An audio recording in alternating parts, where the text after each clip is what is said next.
ఒకటి 400 దేవుడికి క్షమిస్తాడు అనుకుంటున్నాం మనం ఈరోజు. లేదు లేదు లేదు, మీరు పూర్వ చరిత్రలకు వెళ్ళిపోండి. మోషే చరిత్రను మనం ధ్యానించినట్లయితే మోషే ఎలాంటి వాడంటే మంచి విద్యా ప్రవీణుడు, మంచి బలము గలవాడు, యుద్ధశూరుడు. ఆయన మార్షల్ ఆర్ట్లో నెంబర్ 1.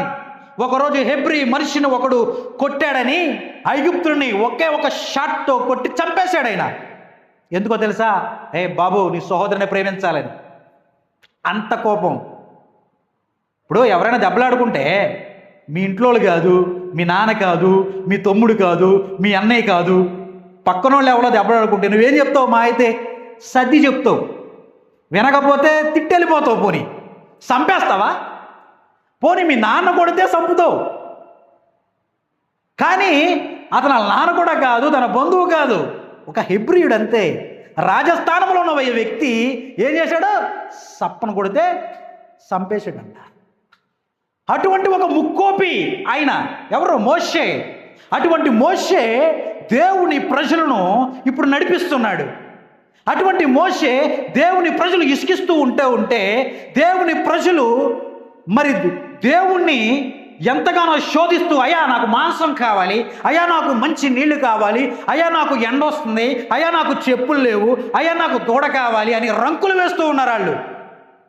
40 ఏళ్ళండి దేవుడు చెప్పులు అరగలేదు, ఆహారం వండుకోలేదు. ఆ పరిస్థితులు మనకుంటే ఎంత బాగుంటుంది చెప్పండి. రోజు మనం ఇంటికి వెళ్ళి ఏం చేయాలి? అంట్లతో వాళ్ళ బట్టలు ఉతకాల, అన్ని పనులు చేసుకోవాలా, కుండలతో వాళ్ళ అన్నం కూరలు ఉండాలి, ఎంత పని ఉంటుంది ఇంట్లో. కానీ ఆ ప్రజలకి ఆహారం ఉన్న అవసరంలా, 40 సంవత్సరాల పాటు వాళ్ళు బట్టలు కొనుక్కోవసరంలా, ఈఎంఐలో పెట్టి చెప్పులు కొనుక్కోవసరంలా, రకరకాలి. ఎంత భాగ్యం ఇచ్చినా ఏకాల మాసం మొక్క కావాలా, మాసం మొక్క కావాలా. అటువంటి సందర్భంలో దేవుడికి కోపం వచ్చేసింది. మోషే నువ్వు తప్పుకో, మోషే నువ్వు తప్పుకో, ఈ ప్రజలు ఎన్నాళ్ళ వరకు ఇంకా నువ్వు ఈ అహంకారంలో బ్రతుకుతారు అన్నప్పుడు మోషే తన స్వభావం చూడు. ఇప్పుడు మోషే వినకపోతే చంపేస్తాడు కదా ఒక మనిషిని. అటువంటి ఒక మోషే, అయ్యా దేవా నువ్వు ఆ పని చేయొద్దయ్యా, అయ్యా నీకు రేపొద్దున నింద వస్తుందయ్యా, అయ్యా నువ్వు ఈ విధంగా జరిగించొద్దయ్యా, నీ ప్రజలను ఇన్ని సంవత్సరాలుగా ఈ యొక్క మరి అరణ్యంలో నువ్వు నడిపించుకుంటూ వచ్చి ఇక్కడ చంపేసావన్న నింద వద్దయ్యా నీకు. ఎలాంటి మనసుగా మారిపోయాడండి ఆయన, ఎలాంటి మనసు కలిగి ఆయన అటువంటి మార్పు వస్తుంది చూడండి. ఎందుకంటే దేవునితో 40 దినాలు గడుపుతాడు ఆయన, దేవుని సన్నిధిలో గడపడానికి ఇష్టపడతాడు ఆయన, దేవుని ఆజ్ఞలు తన హృదయంలో పెట్టుకోవడానికి ఇష్టపడతాడు ఆయన. దేవునితో సాంగత్యం చేశాడు కాబట్టి, దేవునితో నడిచాడు కాబట్టి తన కోపం చల్లారిపోయింది. ఇప్పుడు దేవుడే వాళ్ళని చంపేస్తా పక్క తప్పుకోనప్పుడు అయ్యా వద్దయ్యా అని సమాధానపరిచే అటువంటి పరిపూర్ణతలోకి ఆయన వచ్చాడంట. ఆమెను హల్లెలూయా. చూడండి, అటువంటి ఒక కోపి, ముక్కోపి, హంతకుడు మార్చబడ్డాడు దేవుని సన్నిధిలో గడపడాన్ని బట్టి. కానీ అదే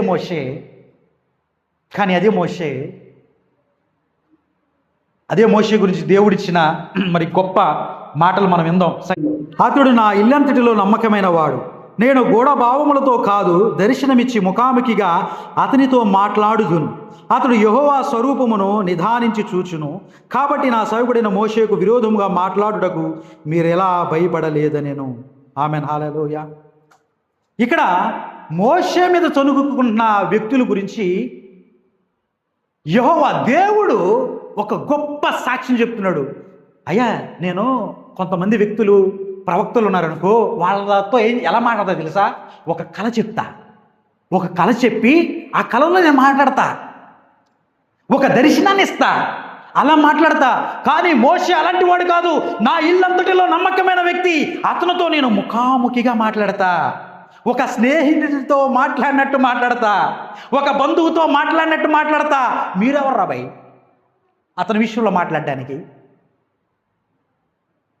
దేవుడు ఇల్లంతటిలో నమ్మకం అని ఒక మంచి సాక్షి అని, స్నేహితుడని, మిత్రుడని, నేను అతనితో స్నేహితుడితో మాట్లాడినట్లు మాట్లాడతానని చెప్పిన ఆ దేవుడు సాక్ష్యం చూడండి ఎలా ఉన్నదో. అదే దేవుడు ఏం మాట్లాడుతున్నాడు చెప్పనా? మోషే ఆ కొండతో మాట్లాడు, మోషే ఆ కొండతో మాట్లాడు, ఈ ప్రజలు నీళ్ళు లేక నేను ఇబ్బంది పెడుతున్నారు కదా, కొండతో మాట్లాడన్నప్పుడు ఆ ప్రజలు హింసిస్తూ ఆ మోషేని అంటున్నారా, మోషే ఐగుప్తులో సమాధులు లేదని ఇక్కడ తీసుకొచ్చావు, మా ప్రాణాలు ఇసుకుపోయాయని చెప్పి రాళ్ళతో కొట్టే సందర్భం అది. ప్రతిసారి విసిగిస్తూ ఉన్నప్పుడు దేవుడిచ్చిన మాటను కాకుండా బండ దగ్గరికి వెళ్ళి 2 సార్లు కొట్టాడు. ఏమైపోయింది? ఇప్పుడు స్వభావం మార్చబడింది. ఇప్పుడు మోషే స్వభావం ఏమైపోయింది?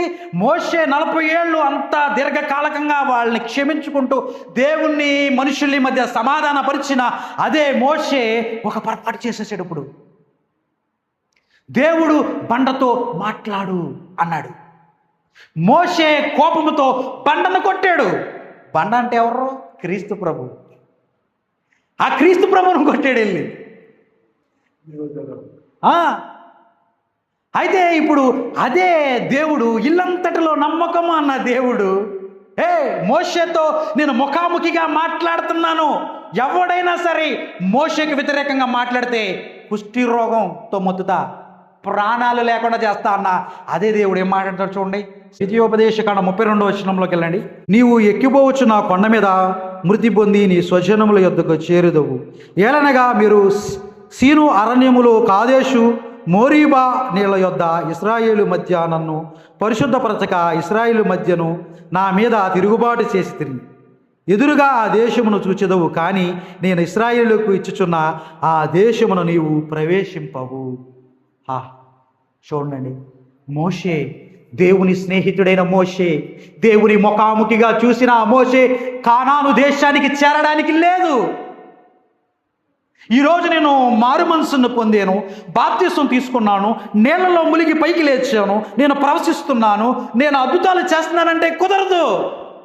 నీవు పరిపూర్ణతలోకి రావాలి, నీ హృదయం మార్చబడాలి. నువ్వు ఏ స్థితిలో పడ్డావో ఆ స్థితిలో నుంచి నువ్వు లేస్తేనే కానీ నీ దీపస్తంభాన్ని వెలిగించనంటాడు దేవుడు. ఆమెన్, హల్లెలూయా.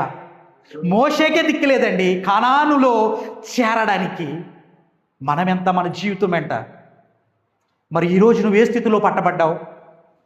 నువ్వు ఏ స్థితిలో పట్టబడ్డావో, ఏ స్థితిలో ఉన్నావో నువ్వు ఒక్కసారి జ్ఞాపకం చేసుకో.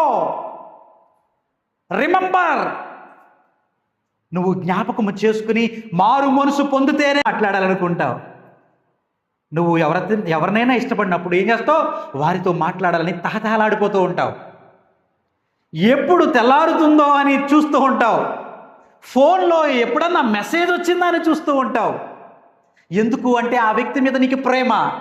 ఈరోజు నువ్వు ప్రార్థించట్లేదంటే, ఈరోజు నువ్వు దేవుని కలుసుకోవటానికి ఇష్టపడట్లేదని, నీ క్రియలు చల్లారిపోయాయని, నీ క్రియలు మృతమైపోయాయని. గంటల గంటలు ప్రార్థించేవే, గంటల గంటలు ధ్యానించేవే, ఆ మొదటి క్రియ ఏది? ఆ మొదటి సహవాసం ఏది? ఒకే ఒకటి. ఎన్నో క్రియలు ఉన్నాయి. సహనాన్ని భరిస్తుంది ఎఫీసీ సంఘం. ఎన్నో క్రియలు కలిగి ఉంది. దుష్టులను సహించేది కాదు, పాపాన్ని హృదయంలో పెట్టుకునేది కాదు. ఎంతో పరిశుద్ధమైనదే, కానీ మొదటి ప్రేమను విడిచిపెట్టింది. ఆ ఒక్క ప్రేమ, ఆ ఒక్కదాని గురించి దేవుడు ఏమన్నాడు? నీ దీపాస్తంభాన్ని తీసేస్తానంటున్నాడు. ఈరోజు మీరు ఎఫీసీ పట్టణానికి వెళ్తే, ఎఫీసీ పట్టణంలో క్రైస్తవ సంఘం ఉందా? లేదు, లేదు. అక్కడ సంఘము లేదు. ఎఫీసీ పట్టణములో సంఘము లేదు. అక్కడ చిన్న చిన్న కట్టడాలు చూపించిదే ఎఫీసీ సంఘం అని చెప్తూ ఉన్నారు. ఎఫీసీ సంఘం అక్కడ లేదు. ఇప్పుడు అక్కడ ఎవరున్నారు? ముస్లిం సహోదరుల మందిరాలు ఉన్నాయి. ముస్లిం కంట్రీ అయిపోయింది అది. అపోస్తులు పౌలు గారు ఎంతో కష్టపడి సంఘాన్ని కట్టాడు. దేవుడు ఆ సంఘానికి ఒక హెచ్చరిక ఇచ్చాడు. నీలో అన్ని క్రియలు బాగున్నాయి, ప్రేమ చల్లారిపోయిందయ్యా. నీవు మొదటి నా మీద చూపించిన ప్రేమ నీకు లేదు. నేను వాక్యముతో నీతో మాట్లాడితే నీ చెవులు మూసుకుంటున్నావు. కనీసం నాతో వచ్చి మాట్లాడతావంటే మోకరించి ప్రార్థన చేయవు. సినిమా పాటలు చూడడానికి నీకు ఇష్టం, దేవుని వాక్యం వినడానికి, నా మాటలు వినడానికి నీకు ఇష్టం లేదు. చల్లారిపోయింది నీ ప్రేమ. కాబట్టి క్రీస్తు శకం 5వ శతాబ్దములో ఎఫీసీ సంఘం ఏమైపోయింది?